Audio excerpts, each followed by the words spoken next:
बंधूनो, तर मी सेंद्रिय शेतीत का वळलो असे बऱ्याच लोकांचा प्रश्न होता, म्हणून आम्ही एक पार्ट 1 केलेला आहे आणि त्याच्यात थोडा भाग अजून आहे शिल्लक, म्हणून हा दुसरा पार्ट करत आहोत की खरोखरच जो ॲग्रीकल्चर ग्रॅज्युएट आहे, ज्यांनी एनपीके मध्ये डोसेस पाठ करून पास झालेला आहे, असा व्यक्ती सेंद्रिय शेतीमध्ये का उतरतो हा सगळ्यांना प्रश्न पडणं गरजेचं आहे. लक्षात आलं का? आणि पडत असतील प्रश्न. बरेच जण कमेंटमध्ये लिहितात की बाबा तुम्ही सेंद्रिय शेतीमध्ये का वळला हे एकदा आम्हाला सांगा. तर त्या दृष्टिकोनातून मी हे सांगायचा तुम्हाला प्रयत्न करतो. तर एकदा असं झालं, मी हुपरीला ॲग्रीकल्चर ऑफिसर होतो आणि हुपरीवरून मी कोल्हापूरला येत होतो. अंदाजे हुपरी टू कोल्हापूर 22 किलोमीटरचं अंतर आहे.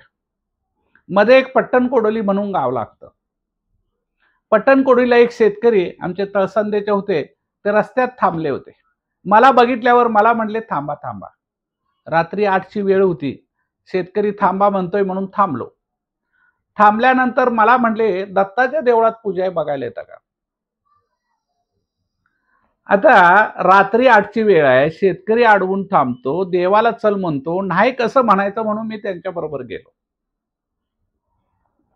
तर त्या दत्ताच्या देवळामध्ये 10-12 लोक, वाखरे म्हणून गाव आहे, वाखरे मधले 10-12 लोक येऊन त्याच्या तळघरामध्ये होम घालत होते.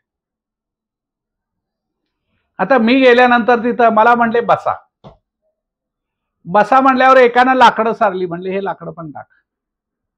दुसऱ्यानं हातात चमचा दिला, म्हणला तूप घाला. मला काय वाटलं की बाबा ह्यांची ही तात्पुरती व्यवस्था असेल आणि कोणतरी येईल आणि मला सोडवेल. देवाचं काम आहे म्हणून मी ते करत राहिलो थोडा वेळ. बघितलं बरा वेळ कोण आलंच नाही त्या देवळात. त्याच्यानंतर कोण आलंच नाही म्हणून आता देवाचं काम मध्येच कसं सोडायचं म्हणून मी तिथं थांबलो. ते म्हणतात तसं म्हणत राहिलो. पहाटेचं 5 वाजलं. पहाटेचं अक्षरशः 5 वाजलं.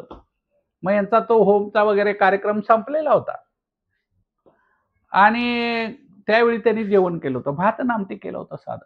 कोल्हापूरमध्ये ही पद्धत आहे भात आणि आमटी करायची, त्याप्रमाणे भात आणि आमटी आणि भाजी असं साधा हे होता. पहिल्यांदा पहाटे 5ला जेवलो. कळलं का? सगळ्यांना तुम्हाला नवल वाटेल की पहिल्यांदा पहाटे 5ला जेवलो. आपल्या भाषेत जेवण केलं, त्यांच्या भाषेत प्रसाद. प्रचंड फरक आहे. मला बी तो ज्यावेळी आपणाला अनुभवायला येतं त्यावेळेलाच कळतं. मग मी काय केलं, जेवण झालं. जेवण झाल्यानंतर जे तळंदगेचे जे शेतकरी होते त्यांना मी मोटरसायकलवर त्यांच्या गावी सोडलं आणि मी कोल्हापूरला आलो. सकाळी 1-2 तास झोपला असेल. हातकणंगलेला मीटिंग होती तालुका ऑफिसला, म्हणून मला जायचं होतं. मग आवरून मी चाललो होतो. जाताना विचार करत होतो की रात्रभर जागरण केलंय. साहेबांना सांगायचं आणि कुठंतरी जाऊन झोपायचं किंवा गेस्ट हाऊस बघायचं. पण तुम्हाला सांगतो त्या दिवशी मीटिंगला मी बसलो. दरवेळी मीटिंगला जांभळी देणारा माणूस त्या दिवशी आधी जांभळी सुद्धा आली नाही. मला वाटलं ह्यात काहीतरी आहे, म्हणजे काय मला जाणवलं नाही. मी घरी आलो. दुसऱ्या दिवशी सकाळी उठलो तर ज्यानं माझ्या हातात चमचा दिला होता ते पीडी तोरसकर म्हणून एक शेतकरी आमच्याकडे घरी आले होते. मग पहिल्यांदाच नवीन ओळख झाली होती, 1 दिवस अगोदरचीच. मग त्यांना या बसा म्हटलं. चहा वगैरे झाला आणि त्यांना म्हटलं का आलाय? तर ते काय म्हणावे, तुमच्या ह्याला गावा म्हणजे हुपरीला जसे लोक हे करतात, भुईमुग करतात, त्या पद्धतीनं मला करायचं आहे. मग मी त्यांच्या चेहऱ्याकडे असं बघितलं आणि बघितल्यावर माझ्या लक्षात आलं की ह्या माणसानं मला रात्रभर चमचा घेऊन बसवलंय. त्याला म्हटलं की बाबा तुझ्या पद्धतीनं करायचं. तुझ्या पद्धतीनं म्हणजे काय? तर म्हटलं होम घालून करायचं. अरे मी म्हटला कुणाच्या घरी जातो होम घालतो, शेतात जातो होम घालतो. आमच्या शेतात घालायला मला काहीच अडचण नाही. तयार झाला लगेच. मग त्याला मी सांगितलं की बाबा आपणाला भुईमुग करायचा आहे, त्यासाठी TAG 24 व्हरायटी सिलेक्ट कर. आपणाला 1 मीटरचे गादी वाफे सोडायचे आहे आणि 12 इंच बाय 8 इंचावर एका ठिकाणी 2 किंवा 3 बी टाकायचे. गुंट्याला 2.5 किलो बी पडलं पाहिजे. तुम्ही म्हणा क्षेत्र किती असेल त्यांचं, तर 10.5 गुंठ क्षेत्र होतं फक्त. आणि त्या 10.5 गुंठ्यात त्या दोघा नवरा बायकोनी फक्त इतकी चांगली तयारी करून ठेवली, अक्षरशः अंकुचीदार ढेकूळ होते, पण त्यांनी एकदम व्यवस्थित गादी वाफे वगैरे करून ठेवले होते. होम घालायला सुरुवात केली. कळलं का? मला रात्रीच फोन करून सांगितलं होतं, सकाळी 8 वाजता होम घालायचा आहे, तुम्ही या. मी आपलं गेलो. गेल्यानंतर आजूबाजूची लोक गोळा झाली. शेतात होम घालायला आले, सगळे हसायला लागले. मी म्हणले हसूही नका आणि कुणाला बोलूही नका. म्हणलं या पिढी तोरसकरचं काय जाणार नाही, पण मला सरकार काय म्हटलं कामावर ठेवणार नाही. कळलं का? एक ऍग्रिकल्चर ऑफिसर आणि होम घालून एवढी अंधश्रद्धा वाढवतो असं सगळ्यांच्या मनामध्ये येईल. आणि म्हटलं मला एखादा तरी प्रॉब्लेम होईल म्हटलं ह्याच्यामध्ये. तुम्हाला सांगतो सगळे कोणी शेतकरी कोणाला काही बोललं नाही. एकदम चांगली त्याची हे झाली, उगवण वगैरे झाली, प्लॉट एकदम चांगला आला. एकदा डॉक्टर काळे म्हणून होते, भाभा ॲटॉमिक रिसर्च सेंटरचे, की ज्यांनी ही TAG 24 व्हरायटी शोधून काढली होती.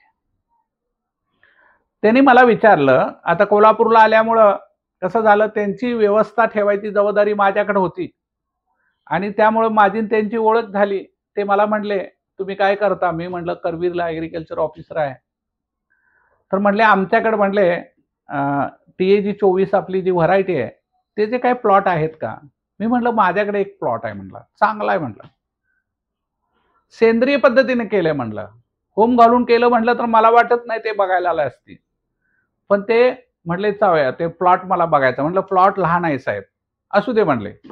ते बघायला तयार झाले. त्यांना भेटायला डिग्रजचे भुईमुगावरचे सायंटिस्ट आले होते. ते म्हणले आम्ही पण येतो. आमच्याकडे जयकुमार गुंडे म्हणून आहेत की ज्यांनी भुईमुगावर म्हणजे चांगलं हे केलेलं आहे, चांगलं उत्पन्न घेतात ते. त्यांना कृषीभूषण सुद्धा त्याच्यात मिळालेलं आहे. त्यांना फोन केला. त्यांना म्हटलं तुम्ही 15,000 एकरी, त्यावेळेचे 15,000 ते एकरी खर्च करत होते, आम्ही काय खर्च न करता भुईमुग केलाय बघायला. जाता जाता ETV वाले भेटले. तिथं गेल्यानंतर गावामध्ये त्यावेळी काय होतं, करवीरला जे हे होते सभापती होते, ते एक महिला होती आणि ती त्या गावची होती. मग गावातल्या सगळ्या लोकांना वगैरे गोळा केलं. एक कार्यक्रम एकदम चांगला झाला. ह्याला योगायोग म्हणा तुम्ही. पण भुईमुग किती झाला असेल हो, तुम्हाला कल्पना करता येणार नाही. त्या 10.5 गुंठ्यामध्ये 30 पोती ओल्या शेंगा, 18 पोती वाळल्या शेंगा, 7.20 क्विंटल भुईमुग झाला. आणि तो भुईमुग त्या शेतकऱ्यांनी 32 रुपये किलोनी त्यावेळा विकला.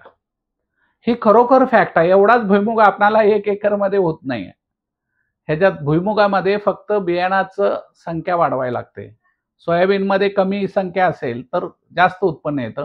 भुईमुगामध्ये जास्त संख्या असेल त्यावेळी उत्पन्न जास्त येतं. म्हणजे भुईमुगामध्ये असं आहे की एक दाणा टाकला की 30 दाणे सरासरी गॅरंटेड मिळतात. तर ही खरोखर फॅक्ट आहे, लक्षात आलं का? आणि एवढं चांगलं उत्पन्न आलं की मला ते पटलं. आम्ही त्याला काय केलं होतं, फक्त कल्चर दिलं होतं, बायो कल्चर म्हणून आमच्याकडे त्यावेळी होतं. ते 1 लिटर कल्चर दिलं होतं, बाकी काही केलं नव्हतं, दुसरं काही घातलं नव्हतं. एकदम साध्या पद्धतीनं भुईमुग केला होता आणि त्याचं उत्पन्न एवढं चांगलं आलं. ही खरोखर फॅक्ट आहे, लक्षात आलं का? तर आणि त्यावेळी माझ्या मनात आलं की बाबा खरोखर काय न घालता सुद्धा चांगलं येऊ शकतं. आणि मग तेव्हापासून मी सेंद्रिय शेतीकडे अनेक चांगला हे झालो, आकृष्ट झालो आणि मग सेंद्रिय शेतीवर काम करायला लागलो. तर मला वाटतं सगळ्या शेतकऱ्यांच्या हे लक्षात आलं असेल की मी सेंद्रिय शेतीकडे का वळलो. नमस्कार.